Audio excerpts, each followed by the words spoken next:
a High Priestess in a folkloric witchcraft tradition, and I've been brewing magic for a very long time now. Come on in, let's brew some together. Hello, hello! Welcome to the House of Witchcraft, and happy, merry, bright Yule, and Merry Christmas! So happy to see all of you witches here. The season of Yule, it's almost upon us. And whether you celebrate the 12 days of Christmas, you celebrate the winter solstice, or you celebrate Christmas, this is all about the time for family and friends. We are in the middle of the winter, all right? Everything is hibernating. We're starting to feel just those first stirrings of the coming year upon us, all right? And I've got a list of things to help you celebrate Yule the witch's way. And the first thing I want to tell you is one of my personal favorite activities, all right? And that is, and I'm going to show y'all what I got. I could get me one of them value packs. This one actually has 100 in it. It's the season of lights. And I'll go out on my driveway and I'll make a big old sigil, symbol, whatever I'm feeling that night, and I put it all out in the driveway. I sit in the middle of all of those lights and I look up at the night sky and I remember to dream big, and that there's been a couple of, Yules where it's like solitary witch type mode. And that's what I like to do when I'm by myself.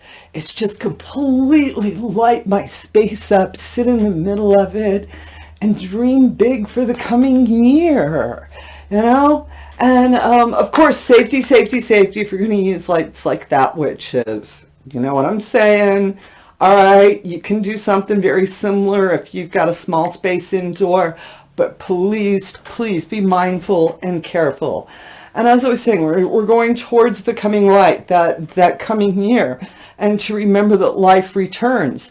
And so it's very popular for a lot of witches to bring in the evergreens, the hollies, all right, into their homes and use them for decorations, and that, as well as going wildwooding and finding pine cones and other things you find in nature that are pretty. Take them home, decorate them, and making natural ornaments, all right?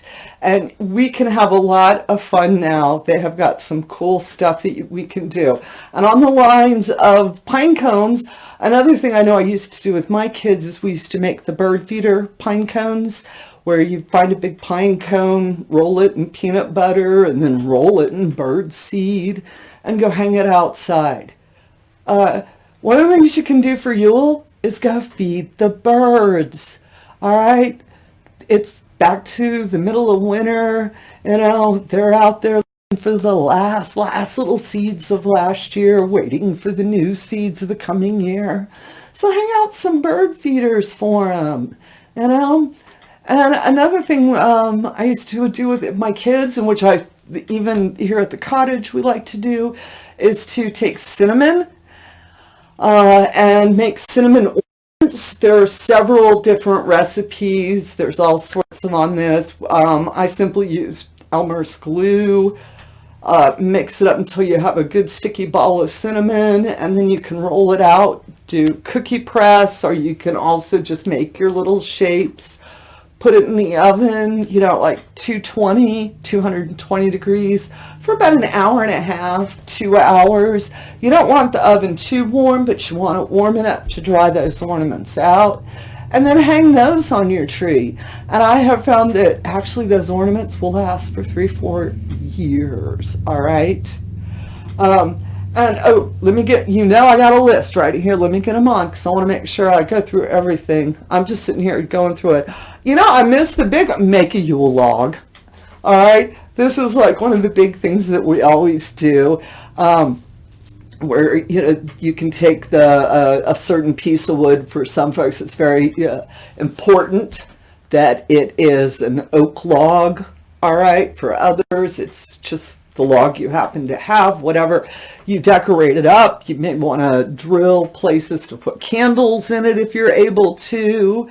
You know, the tradition is that you light it up on the season, and then on December 21st, you would burn your Yule log, and everybody take home a little piece of ash to bless their house with.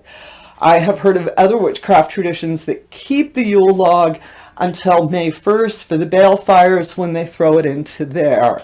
So this is really up to you as far as how do I deal with my Yule log. But at some point you need to burn it. I do know that much about it. All right, I was talking about this time for family events, friends, and I know it's really hard right now. A lot of us are working virtual spaces. Lean into the virtual spaces. I know I've been doing it, and it's really a lot of fun. I have met witches from all around the world, quite literally, and the opportunity to talk face to face with them, all right, in Zoom or whatever virtual room you're using, okay. And I think another thing, this is the time of year we want to smudge with pine, all right. That is where people are like, ooh, I want to smudge. Smudge with pine is this time of year. And I think one of the most important things to do is to give back to our community. All right. Find a way to either volunteer or to donate, or, you know, be extra nice to people all season. Find a way to give back to community. Because when we are giving, it puts us in a state of receiving. It's a very mutual, symbiotic energy that happens. And not only are we helping other folks out who really, you know, these people need it. And for those of us, if you have a little extra something, try really hard to share it. That is so important. And now I want to talk a little bit about Merry Christmas. Do witches celebrate Christmas? Yes, we celebrate Christmas. Christmas as we know it, the American Christmas, was actually created by the Coca-Cola Company, the Santa Claus that we celebrate. And Rudolph the Red-Nosed Reindeer is a poem that was written, you know. And here, I'm going to do my little thing for y'all. I say you celebrate your Christmas how you want to celebrate it. Make it as witchy as you want. Make it as Coca-Cola Santa as you want. The important thing is about connecting to this season, connecting to our families, connecting to the coming light. Now we're going into the light half of the year, trying to change our altars to reflect that coming season, witches. All right, I hope these hints and ideas helped all you out there. And of course, leave yours below on the way you like to celebrate Yule. And of course, a witchy Merry Christmas. Thanks so much for joining me. I hope you're having as bright of a blessed day as I'm having. And as always, blessed be, amen. Blessed be, amen, ashe, and avobo. And happy Yule, Merry Yule, blessed Yule, witches.